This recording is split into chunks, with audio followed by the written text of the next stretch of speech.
Hello friends, welcome back to my channel Fun with Amu.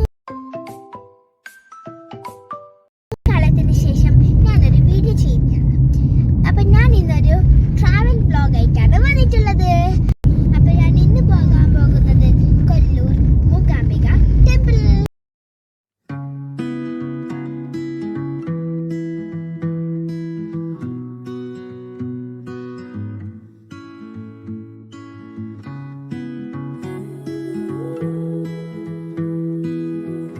Mookambika എത്താനാകുമ്പോൾ wildlife സാങ്ച്വറിയുടെ ഭാഗമായ കാട് കാണാം.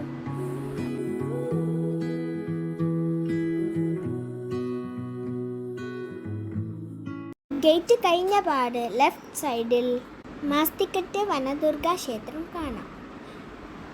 മൂകാംബികയിൽ പോകുന്ന മുന്നേ ഇവിടെ വരണമെന്നാണ് വിശ്വാസം.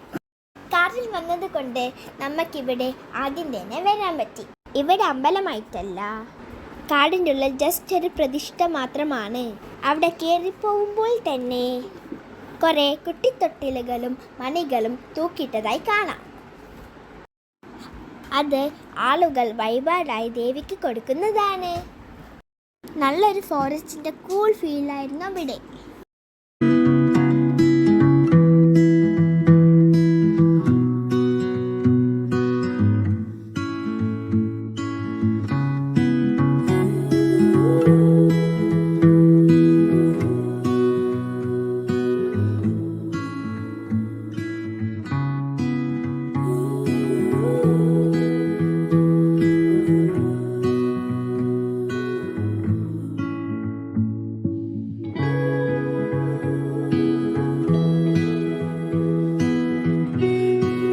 പിന്നീട് നമ്മൾ റൂമിലേക്ക് യാത്ര തിരിച്ചു. നമ്മൾ റൂം ഓൾറെഡി ബുക്ക് ചെയ്തതാണ്. അമ്പലത്തിനടുത്തുള്ള ശ്വേത ലോഡ്ജിലാണ് നമ്മൾ റൂം എടുത്തത്. അത്യാവശ്യം വലുപ്പമുള്ള നല്ല ക്ലീൻ AC റൂമിലാണ് നമ്മൾ താമസിച്ചത്. വൈകിട്ട് ഒരു 6 മണിയായപ്പോൾ നമ്മൾ കുളിച്ച് ഫ്രഷായി അമ്പലത്തേക്ക് പുറപ്പെട്ടു. 1200ഓളം വർഷം പഴക്കമുള്ള അമ്പലമാണിത്. അമ്പലത്തിൻ്റെ തെക്ക് വശത്തായി ബലമുറി ഗണപതി ക്ഷേത്രമുണ്ട്. അവിടെ തൊഴുതിട്ടാണ് നമ്മൾ അമ്പലത്തിലേക്ക് കയറിയത്. ഇവിടെ പഞ്ചലോഹ വിഗ്രഹമാണ്.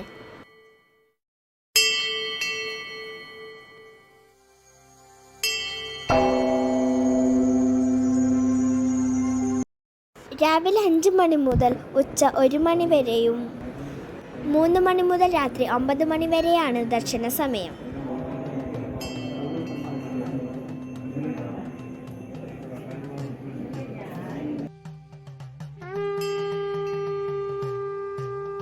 ഇപ്പോൾ നമ്മൾ ക്ഷേത്രത്തിൻ്റെ അകത്താണുള്ളത്. സീസൺ അല്ലാത്തത് കൊണ്ട് വലിയ തിരക്കൊന്നും ഉണ്ടായിട്ടില്ല. ഒരു 15 മിനിറ്റ് നമ്മൾ ക്യൂവിൽ നിന്നു. ദേവിയെ നന്നായിട്ട് തന്നെ നമ്മൾ കണ്ടു തൊഴുതു. ദേവി ദർശനത്തിനു ശേഷം ശങ്കരാചാര്യ സ്ഥാനം കണ്ടു. അതിനുശേഷം നാലമ്പലത്തിൽ നിന്ന് നമ്മൾ പുറത്തിറങ്ങി. എന്നിട്ട് നമ്മൾ ഉപദേവതകളെ തൊഴുതു.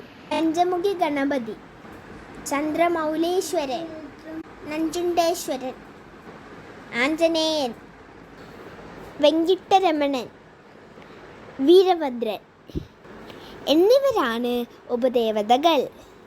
രാത്രിയിൽ വിശേഷപ്പെട്ട ചടങ്ങാണ് പല്ലക്കിൽ ദേവിയുടെ എഴുന്നള്ളത്ത്. ഔഷധമൂല്യമുള്ള കഷായം കൊടുക്കും. അത് വാങ്ങാനും നല്ല ക്യൂ ഉണ്ടായിരുന്നു. അതിനുശേഷമാണ് നടയടക്കുന്നത്.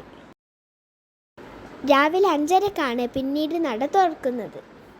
നമ്മൾ പിറ്റേന്ന് ഒരു 7 മണിയായപ്പോൾ അമ്പലത്തിലേക്ക് എത്തി. എൻ്റെ അനിയത്തി ദിയയെ എഴുത്തിനിരുത്തുകയാണ് ഇന്നത്തെ മെയിൻ പരിപാടി.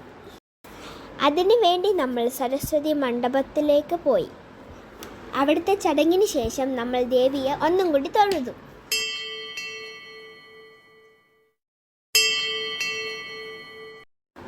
പിന്നീട് നമ്മൾ അമ്പലത്തിൽ നിന്ന് പുറത്തിറങ്ങി.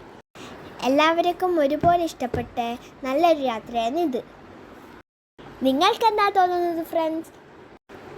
വീഡിയോ ഇഷ്ടപ്പെട്ടിട്ടുണ്ടെങ്കിൽ ലൈക്ക് ചെയ്യണം, ഷെയർ ചെയ്യണം, സബ്സ്ക്രൈബ് ചെയ്യണം, തൊട്ടപ്പുറത്തെ ബെല്ലൈക്കൺ ക്ലിക്ക് ചെയ്യാനും മറക്കരുത്. Bye bye, see U.